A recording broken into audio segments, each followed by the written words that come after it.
Mi nombre es Norberto Salinas, soy magíster tesista en Filosofía de la Ciencia de la Universidad de Santiago de Chile y fui invitado por la ECH para exponer sobre el tema de la conciencia. En el fondo lo que yo te voy a hablar es un tema bastante desconocido y que raya en algo que podríamos llamarlo metacientífico, no pseudocientífico, sino que metacientífico, porque es algo que está más allá de la ciencia, pero que se basa en la ciencia para poder crear esta explicación.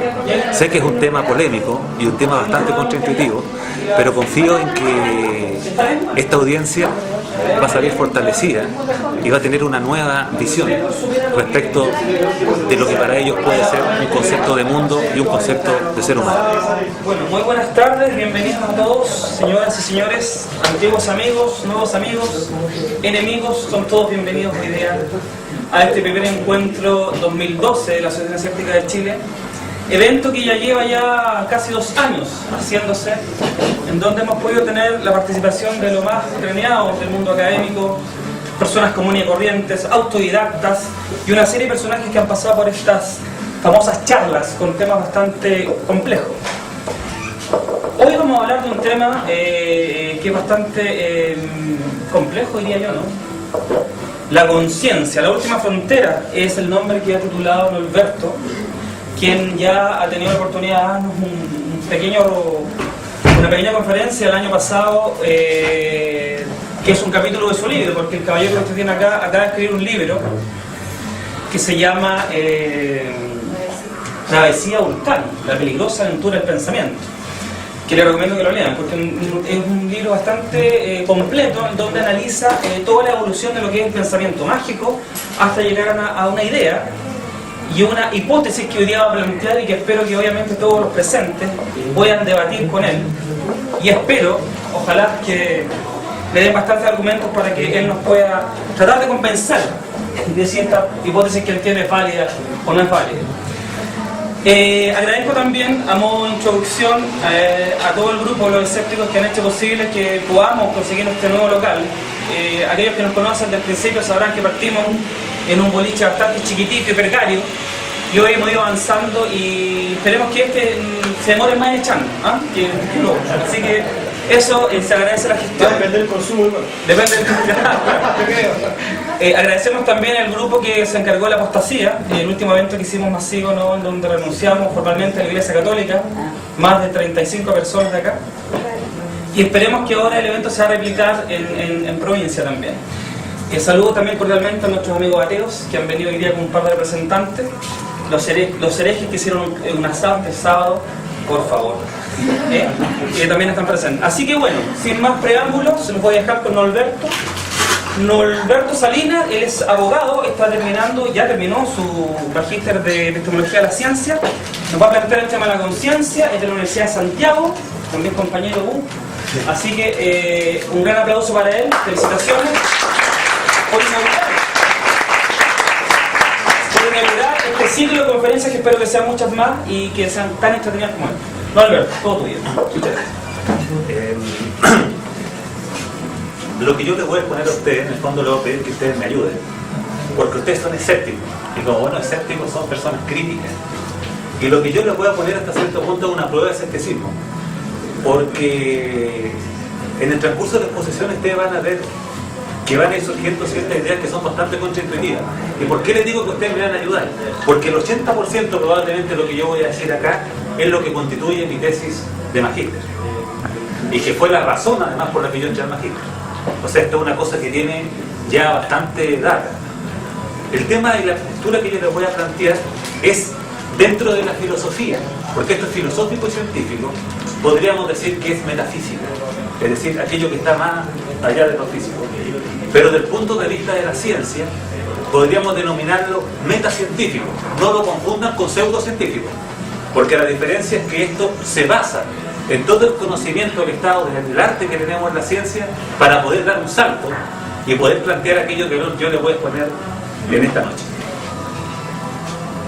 Parto con una cita desde mi juicio del mejor escritor de fantasía esotérica que ha habido, fantasía mística, que es Carlos Castaneda, donde su maestro Don Juan le decía que para poder parar el mundo uno debe estar convencido. En otras palabras, hay que aprender una nueva descripción de una manera total con el propósito de enfrentarla con la vieja concepción y destruir esa certeza dogmática que todos tenemos respecto de la validez de nuestras percepciones y de nuestra realidad del mundo, que normalmente pensamos que está más allá de todo. Lo que vamos a tratar de hacer aquí, siguiendo un poco la metáfora de Castaneda, es tratar un poco de varar el mundo. Lo primero que nos enfrentamos con el tema de la conciencia es una paradoja. La conciencia, lo curioso que tiene, es que nadie sabe lo que es, pese a ser lo único que conocemos con certeza. Ninguno de los presentes acá me va a negar que tiene certeza de que está consciente. Es decir, sabe que está aquí, ¿no es cierto? De alguna forma, intuitivamente sabe, entiende lo que yo estoy diciendo, se da cuenta que está rodeado por personas y que está sentado o parado escuchando esto. Es decir, el hecho de que nosotros somos conscientes, de que sabemos que percibimos la realidad, es algo que no se discute. Pero el tema es el otro, que nadie sabe lo que es. Este caballero es David Chalmers, y él fue el que acuñó, este tipo contemporáneo nuestro, uno de los más prestigiosos estudiosos de la conciencia actualmente, y él acuñó la frase del problema fácil y el problema difícil de la conciencia. Según Chalmers, el problema fácil, entre comillas fácil, es cómo nosotros reconocemos en la neurología, en el estudio del cerebro, dónde encaja la conciencia. De hecho, ya se ha avanzado de datos. Ustedes saben, por ejemplo, ¿no es cierto?, que se estima que las imágenes visuales se llegan y se desarrollan en el lóbulo occipital. Sabemos, según lo que dice Ginas, un eminente científico neurocientífico, que incluso la conciencia tendría su asiento en el tálamo, en el sistema tálamo cortical. Es decir, se va avanzando, y tarde o temprano la tecnología científica y la medicina y la neurología nos van a decir todos los correlatos, por decirlo así, materiales que tiene la conciencia. Pero el problema es el problema difícil. Es la pregunta: ¿cómo un sistema físico puede originar una experiencia consciente? Es decir, ¿por qué estas propiedades psicológicas, que son la conciencia, están acompañadas por propiedades fenoménicas? Y ese es el gran tema de hoy. Es decir, algo que no está resuelto. Ustedes van a encontrar muchos libros sobre la conciencia explicada, de Daniel Dennett, Una historia de la mente, de Humphrey, por ejemplo, y la mente consciente incluso de Chalmers. Pero como es el merchandising, esto es publicidad engañosa, porque ustedes leen esos textos y se van a encontrar siempre al final con que no se sabe, que estamos en un camino, que esto podría ser la base para que tal vez otro podría, en base a esto, llegar tal vez a una conclusión que podría servir para. Pero en el fondo no existe una explicación respecto a la conciencia. Incluso hay algunos, como este caballero, Sir Charles Charrington, que sostenía, este fue un premio Nobel, que la conciencia es definitivamente inexplicable. El mismo Steven Pinker, que usted alguna vez ha leído, ¿no es cierto?, dice, sí, tal vez algún día entendamos cómo funciona la mente, pero existe la posibilidad de que la conciencia no la entendamos nunca. Y algunos filósofos, como McGinn, que dice que el problema es que nosotros no tenemos el equipaje cognitivo para poder entender lo que es la conciencia.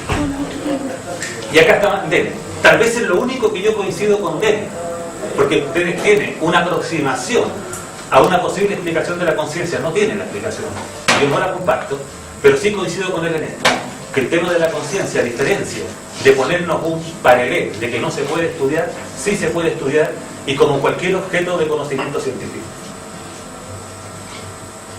Pero, ¿por qué hasta cierto punto no se ha podido explicar la conciencia y en qué se basa la explicación que yo voy a dar de la conciencia? Es una explicación personal.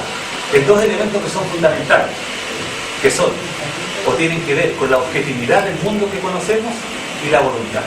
Son los dos pilares, y ustedes van a comprender en el transcurso de la charla por qué el acercamiento que tenemos a estos dos pilares determina si tenemos o no tenemos conciencia. Primero que hacer una precaución metodológica. Hay una diferencia entre entender y comprender. Esto yo lo aprendí cuando andaba en el mundo mágico, pero me parece que me he dado cuenta con el transcurso del tiempo, sobre todo con el tema de la conciencia, que es una dimensión básica. Entender es una cosa intelectual, es decir, cuando ustedes encajan, ¿no es cierto?, estímulos intelectuales con lo que ustedes tienen y la cosa les resulta más o menos clara, se dice que entienden. Pero comprender es más que eso. Comprender es cuando ustedes toman un entendimiento, algo que entendieron, pero eso permite que se les produzca un cambio en la percepción. Es decir, cuando ustedes realmente comprenden algo que antes no sabían, les provoca un efecto. No es una cosa así como que lo comprendo.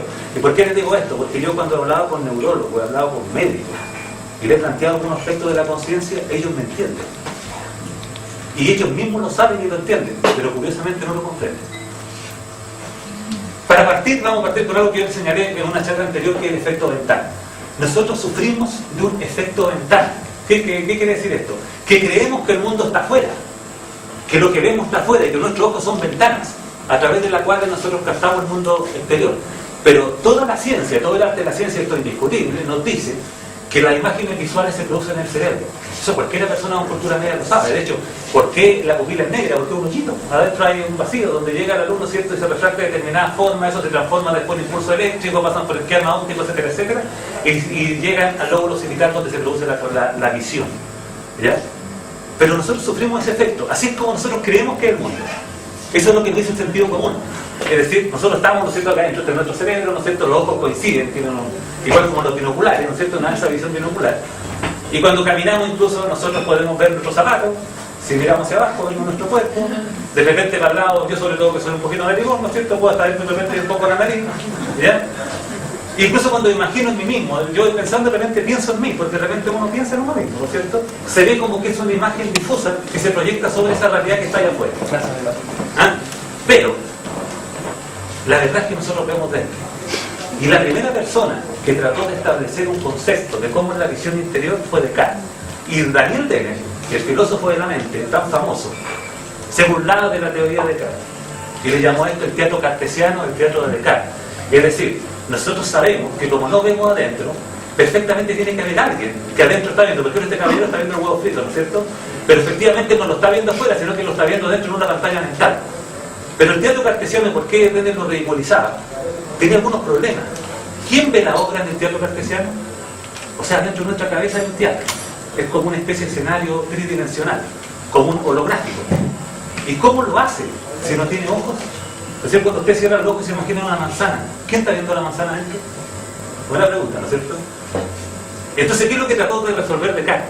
Descartes decía, no, lo que pasa es que nosotros dentro tenemos un hombrecillo, un homúnculo, ¿ya? Y ese homúnculo es el que ve. Pero claro, Dennett obviamente decía, esto nos lleva a una regresión infinita al homúnculo, porque resulta que si este era un homúnculo, pero a su vez el cerebro del homúnculo, ¿cómo ve? Con el cerebro de este otro, y este con este, con este, con este, con este, está infinito.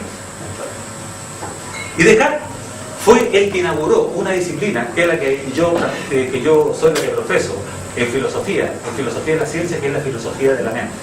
Porque él planteó una dualidad que hasta el día de hoy nos persigue, que es la dualidad cartesiana, que hizo una distinción entre algo que le llamó res extensa y la res cogita. Res en latín significa cosa. ¿Qué es lo que es una cosa extensa? Porque entendemos que este concepto no es muy común. Extensa significa que puede ser medida, que ocupa un lugar en el espacio. Todo lo que ustedes conocen del mundo físico tiene una cierta extensión, en el sentido de que ocupa algo en el espacio, ocupa un cierto volumen, aunque sea un neutrino, da lo mismo, pero la medida que pueda ser medido, que pueda ser registrado por algún tipo de aparato, tiene extensión. Pero Descartes decía que, y la res cogita en el pensamiento, decía que la mente, es decir, los pensamientos no tienen extensión. Entonces había un problema, es decir, tenemos nosotros un aspecto nuestro que es inmaterial, que es la mente, y otro aspecto material que es el cuerpo. Sin embargo, estos interactúan de alguna manera. Y Descartes trató de dar una explicación y no pudo. De hecho, cuando él estableció este tema de la res cogita, de que son los pensamientos, cuando trata de establecer su famosa certeza cartesiana, fue objeto de crítica. Y este caballero Gassendi, por ejemplo, miren qué inteligente lo que Gassendi le dice. Dice, si es cierto, hablando de él como mente, que sois inmaterial, indivisible, sin extensión, si no eres mayor que un punto, porque si no tiene extensión eres más chico que un punto, no existe en realidad como volumen. ¿Cómo está unido un cuerpo que es bastante más grande? Es decir, si realmente la mente no tiene extensión, no ocupa lugar en el espacio, de eso nos damos cuenta todos. Entonces, ¿cómo interactúa con un cuerpo que es mucho más grande? Y dice, ¿cómo uniréis al cerebro algunas de sus partes más pequeñas si carece completo de extensión? Y si es cierto que tu res cogita es indivisible, para que se pueda mezclar con el cerebro que puede ser dividido en partes, ¿cómo divide eso para que se pueda mezclar? Y incluso hubo una princesa, Elizabeth de Bohemia, que le hizo la misma pregunta. Y Descartes se corrió, y no fue capaz de explicarlo. Incluso en una de sus últimas cartas dice, bueno, y con respecto al problema de si el alma mueve o no el cuerpo, si es material y cómo puede interactuar con los objetos corpóreos, presupone una explicación de una unión, de la cual yo no he tratado, y ahí terminó el tema. No dio la explicación. Más adelante, curiosamente, en una obra que no tenía nada que ver, que se llama Las Pasiones del Alma, dice cómo interactúa según